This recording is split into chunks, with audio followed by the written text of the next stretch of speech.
we've had an acknowledgement of country, and one of the things that often happens at cultural events, thankfully, in cities like Melbourne, is that there is a recognition of certainly Wurundjeri country and the greater Kulin country, of course.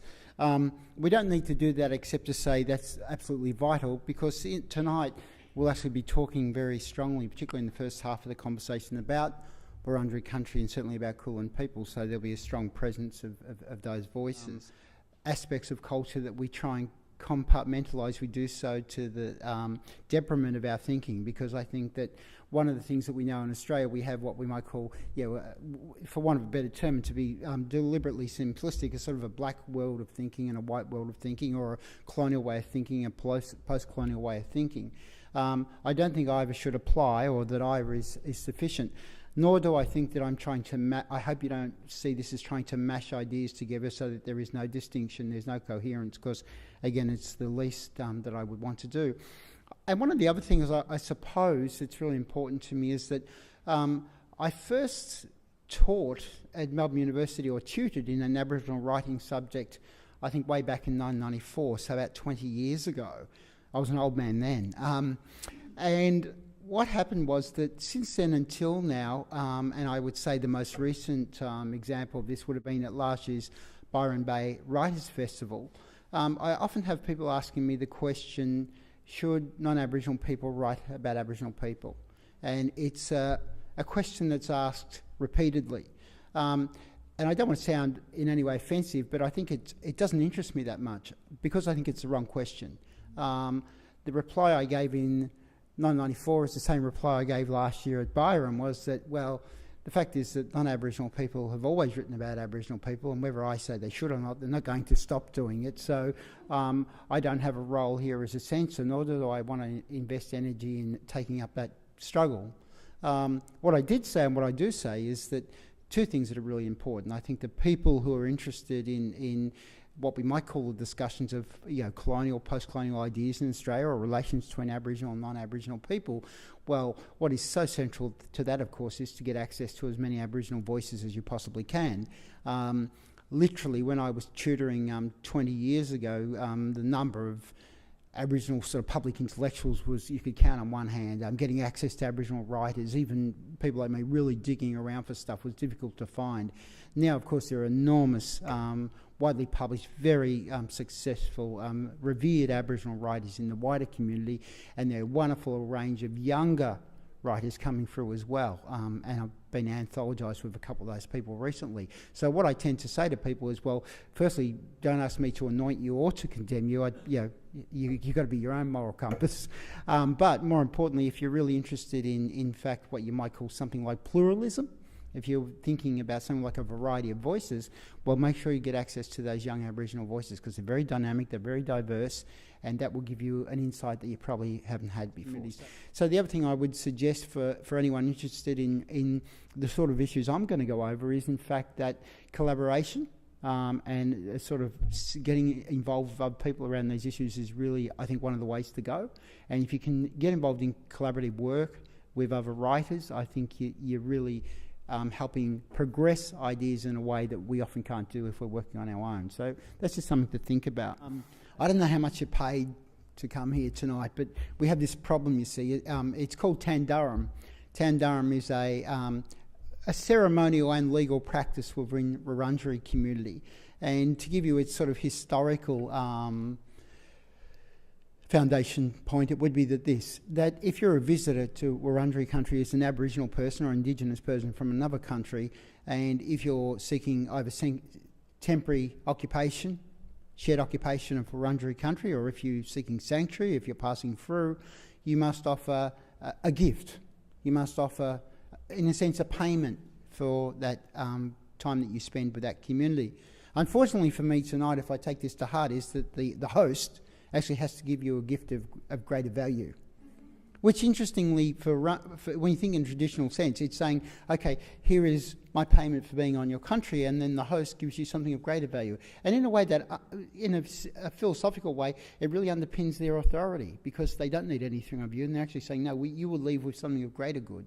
And it shows their hospitality as well, in a really genuine sense. So I have to give you something more than you paid to get here tonight. So if you actually had to get on the tram as well or pay for parking, we hope you get something to take home. Now, having said that, there's nothing worse than walking out of a picture theatre and thinking, I don't know if I like that. I paid $17.50, $19.50. You've got to wait till tomorrow morning when you wake up and there's something about that movie comes to you and you think, okay, there is something. So before you worry if you got your money's worth or if we engage in the practices tandarms, have a good night's sleep and think about it tomorrow and in coming days, and you might think that we had some sort of equal exchange. Is that the notion of how we think about country and how we understand country is often dismissed, or was often dismissed by Europeans, as something what we might call folkloric or a mythology, even in a sort of, when I'd say spirituality, possibly in a sense of thinking about religion in a non-secular, non-logical way. So people might still respect that you have a religious belief, but it holds no logic, say with science, with law, etc. If you're a person interested in Aboriginal understanding of place, Aboriginal formation of place, and I don't say this, well, I certainly don't mean to say this in any offensive way, I think that I don't think it's something that people should go to with some idealised view or so romanticised view. I think people who are interested in these issues should go to it with an intellectual quest. That you're interested in knowledge intellectually as you are interested in all knowledge, and not because there's something quaint or there's something sort of pristine about this culture. It is that this is a form of knowledge that we can then use to understand ourselves by, in cooperation, in collaboration with other forms of thinking. I'm interested in a way that what we might again see as creation stories or foundation stories, what they might say about the way we think about the world today. This is a piece of writing I originally did for an exhibition called 5 Short Blasts, which was an exhibition on the Yarra last year, where I was asked to write a piece of writing which would complement an exhibition, or certainly a travelling or a journeying exhibition, which looked at the way that different communities use the mouth of the Yarra River, contemporary communities and historical communities. Subsequently, I've used it as the first piece. I'm involved in a project here at the Wheeler Centre called Weather Stations, which is an 18-month project, and it's a project which engages myself as a writer here at the Wheeler Centre with 4 writers in Europe. And the first piece of writing I did on the blog, I think they call it a blog, was to post this story on the site to welcome those 4 writers to Melbourne. And so what I've done with this is the way that the story that I was working off, which is a Wurundjeri story, is that the same word or sometimes the same terminology is used for trees and for boats. Now you'd say, well, that's obvious because the boat's made of wood, trees are made of wood. But it's more than that. It's about, in the sense, the journey of wood.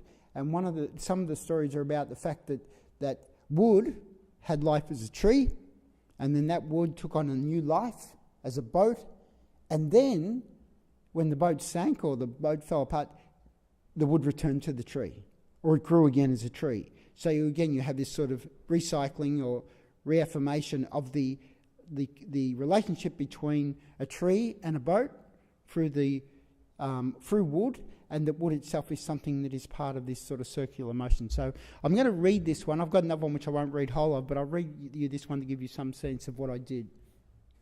In the time before the bay all boats were trees, the boats stood on end, settling into earth and touching sky. The boats grew in the mountains and lined the river valleys. They rounded their bodies and carried water. They gave care with strength. When it was time for new life, the boats provided the hollows for newborn and the cribs for nests. And when it was time for death, they cocooned their spirit in sanctuary and journeyed the spirit home. In the time of the bay, the feet of the boat left the earth and lay and rested on stone and earth and waited to be called to the water. They were called and drifted along rivers, both in the mountains and flowing with life. They navigated the web of creeks surrounding the bay and met where the mouth of the ancient river announced its arrival to the bay. In the time of the humans, the boats have worked for us, crossing the waters, providing life. When the ghosts first came, they arrived in boats that once were trees that had always been boats, listening to be called and shaped. When the men and women came in iron chains, cutting skin and bone, with children dying in the arms of mothers, they came in boats, groaning with sadness and anger. And when the boats wept and sent themselves to the bottom of the sea, they took the ghosts, the men and women and the babies with them. They are there, ready for us, resting in coffins that were trees. Today, when the desperate come for us for sanctuary, they do not come in boats made of iron and machine. They come in boats of wood, collapsing under the weight of life, in boats that once were wood in the forests of the earth. The boats speak. They have a question. They want to know, are we truly human, or something less than we claim to be? And are we ready to lift the desperate from the water and carry them to safety, or will we send them away? The boats remind us that they were here before us, and when we are gone, they will be here, standing end on end, reaching for the sky and speaking with the earth. Now, clearly there is, for me, a reference there to the asylum seeker issue, and whether it will be seen to be taken up as a political issue, philosophically, my position is pretty clear that one of the things that the Wurundjeri teach us is that you cannot let a person in a boat, you cannot abandon a person in a boat. You have a requirement that is part of life, that is part of your responsibility to care for a person in the boat. When children or when babies died in Wurundjeri country, they were often sent up the river in a boat. They were sent to the other place in a boat. And therefore, it is a sacred object for Wurundjeri, and for me, to notion that you would simply see a boat, people on a boat, and turn those people away would be something philosophically and spiritually that Wurundjeri would not let happen. So, in a way, that contemporary story was to represent that. Now, this is, I suppose, where I see a link for everyone. One of the things that I would like us to take away is that, again, to try and avoid the question, or to try and avoid, I suppose, I would say is the irreconcilable point, how can I understand Aboriginal country the way Aboriginal people do? Now, when I say I don't think you can, that is not a criticism. There are many ways to understand and engage with country, and there are many ways to enter into that understanding, and each of us has to find our own way.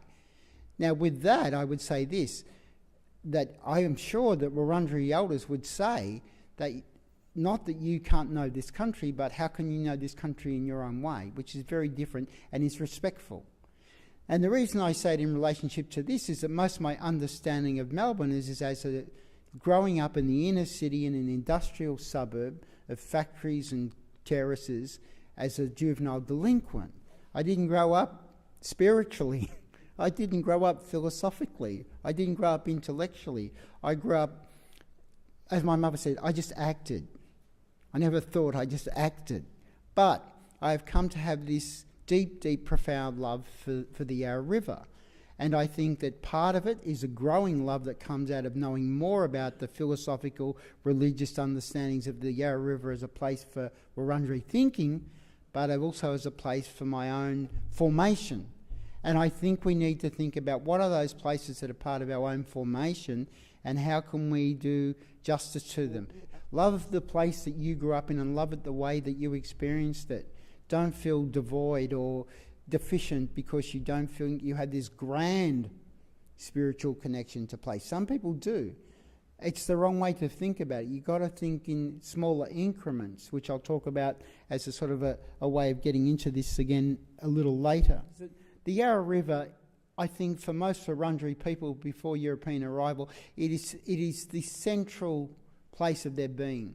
When William Barrack was first pushed out of what became the city of Melbourne, his important statement was, he said, there is no place in the mountains for us. The river is my father's country, and he wanted to come back to the river. And so many Wurundjeri people, regardless of where they lived in Wurundjeri country, the river was the most important meeting place. The river is what gave people their connection, and the river is absolutely of central importance to those people. Now, I'm not suggesting that, again, to grow up in the city of Melbourne in the 70s or 80s gives you that sense of connection. That would be disrespectful at its worst. But the way of thinking about country is what attachment to place can I have that is not just sentimental? What attachment to place can I have that, and before people growl, although this is not, I'm going to say a dirty word, nostalgia. Nostalgia in a non-Anglo sense is something very different. It is something much more deeply felt. We think of nostalgia, or we ridicule it in a sort of as sentiment, as something superficial. It's not. It's something deeply psychological, metaphysical, and deeply emotional. So when I think about my attachment to this place when I was a teenager, it is, even now when I go down there, it's so deeply emotional. I feel overwhelmed at times with how strongly attached I feel to the place.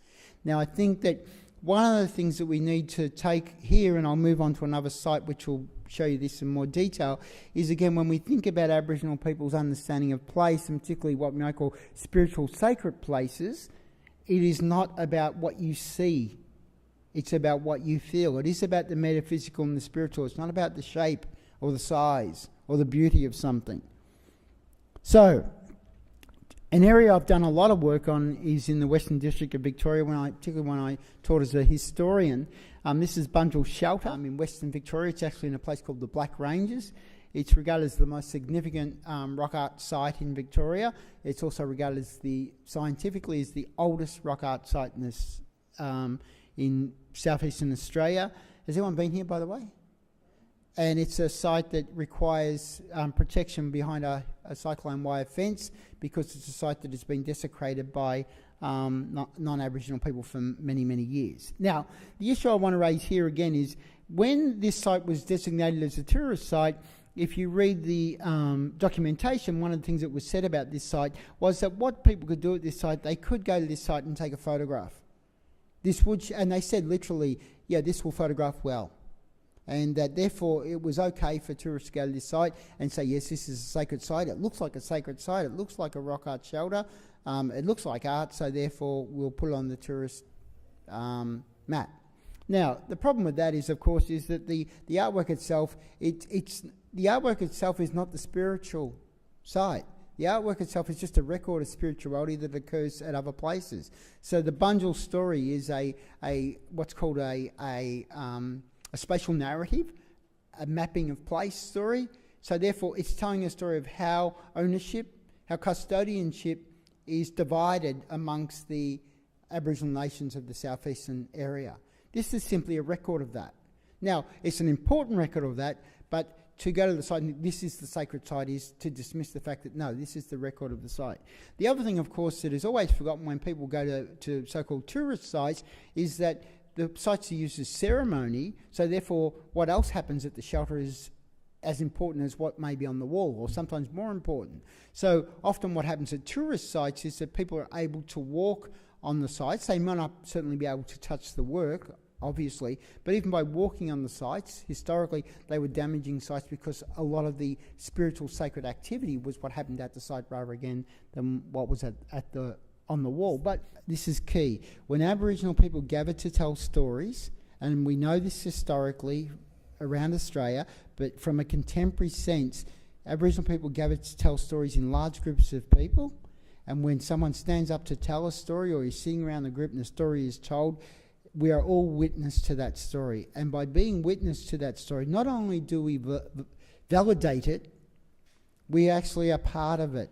We give it its energy. So again, I'm not suggesting that you don't be doing writing, because I'm a writer, but the power of storytelling is really only understood through the act of storytelling, and it's something that you need to do and do with large groups of people. So what's happening here to make sure that these children don't lose connection with place, don't lose connection with their home, is that not only are they told stories in large groups, but those stories are what we call mapping stories. They're stories that map out a landscape for them. And this is very similar as a genre. This is a genre that is very familiar to Aboriginal people, that when stories are told, they are told in relationship to geographical spaces. Now, I've done other work on naming of places, and this is in relationship to how you name Aboriginal places. Now, we know that in a lot of cases when European explorers came to Victoria, they named places in honour of someone. If you don't believe me, King William, George, Elizabeth are the 4 streets after Spencer Street, Melbourne, Swanston. They are named after great men. I think Swanston, is it after Gloria Swanson? I don't know, I'm not sure. But, so our streets are named after great men. We name mountains after great men. We name states after great women, of course, Victoria. But they're to commemorate individuals, not to legitimate a community. When I talked before about spatial narratives, one of the real problems of obliterating a single Aboriginal place is that Aboriginal people, and here I'm talking about Western District, Victorian Aboriginal communities such as the Jard Wajali community, which is around what is known as the Grampians-Garryowen National Park. When sites were named, they are named in what was called a spatial narrative, in the sense that if you have a river, the river itself is often not named, but sections of the river are named individually. But you can think about it most easily in the European sense as phrases or statements from a sentence. And when you name those places and speak of those places, you then get a story. So in other words, that each of those names are part of a continuing story. So you imagine if you obliterate one place from that story, it is like breaking the story up. So in other words, the Indigenous way of naming places, certainly in this part of the country, is a way of telling a story. Now, I'm not suggesting you wouldn't have to draw a long bow to go through the streets of Melbourne and say, well, I think there's a story going on here. It's called colonisation. I understand that. Or might be called, celebration of the empire. I get that, but not in any literal sense. So it's a difference in, I think it's done for recognition and power rather than the deeper cultural sense. Although you could argue that. You could argue against that. I'd be happy to have an argument or a healthy debate about that. But here we're talking about, I think it doesn't surprise me that what is happening in these places where these people have been dislocated is that what is central to knowing these places is to know the stories of them. So again, it's something for you to think about in relationship to your own place. Remember when I talked earlier about places like the part of the Yarra River that were obliterated for the freeway, and you think, when a place is gone, is it really gone? And my argument in relationship to parts of Melbourne, maybe parts of where you grew up with, is that even if places are taken from you, even if places are obliterated from the landscape, you have, I think, a responsibility. You have that interest, but you certainly have the possibility of retaining memory of those places and sharing stories of those places and growing stories of those. Whatever violence occurs in place, we must understand it. Often we need to write about it and we need to give recognition to it. But if one thing I learnt by going to Hiroshima that has stuck with me, it's also about the potential for rejuvenation of people. It's about the tenacity of people to move forward. And in the case of the citizens of Hiroshima, to move forward in a very productive, energetic way. So the humility that I experienced by going to this place is something that's had a really deep effect on me. In Australia, we often get caught up in something we might call race relations, or we get caught up in, again, remember I said at the start of the night, these sort of black-white opposition. Now, wouldn't shy away from the fact that there are important political issues that people need to engage in, and I'm certainly one of those people.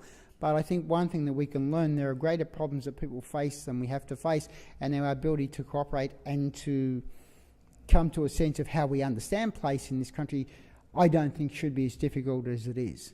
And I don't think it's as difficult as it is for other people in other parts of the world who have found ways to deal with those difficulties. I'm always annoyed in a way at what we might call the sort of macro level, the public level in Australia. These issues become very virulent and anxious very quickly. Now, one of the things I said at the outset or earlier was, in fact, the other issue about me working with younger people and doing collaborative work. I think if I could make a suggestion of people wanting to think, okay, what sort of stuff can I do around place? What sort of stuff can I do that engages other people? What sort of stuff can I do in my community? Well, it's to find ways to dialogue and work with other people.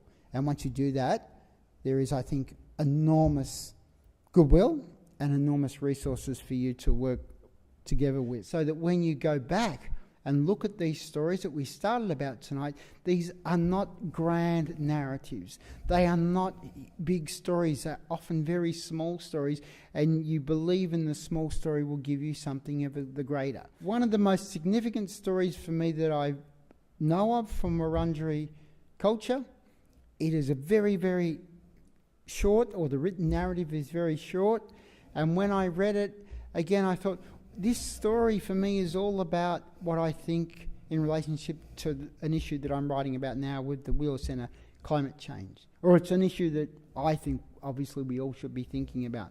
In this story, it's a story called The Magpie Story. And again, it's a very small story, and the story goes like this: that the sky becomes heavy. The sky becomes so heavy with poison that the people who live under the sky are flattened to the earth. The people who are flattened to the earth are almost about to expire. So the magpie comes, and the magpie lifts the sky up and flies up and lifts the sky so the people can stand and the people can breathe again. That's the whole story.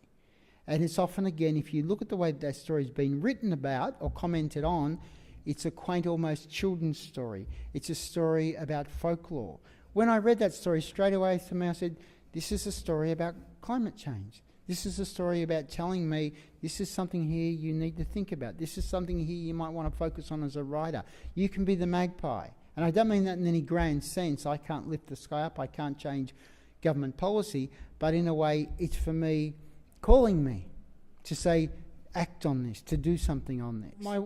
My closing formally would be to say this, that I think that whether we're writers writing fiction, and I know if you were to read any of my short story collections, which are great, by the way, in most of those stories I could point to the moment in the story where that insignificance became the greater.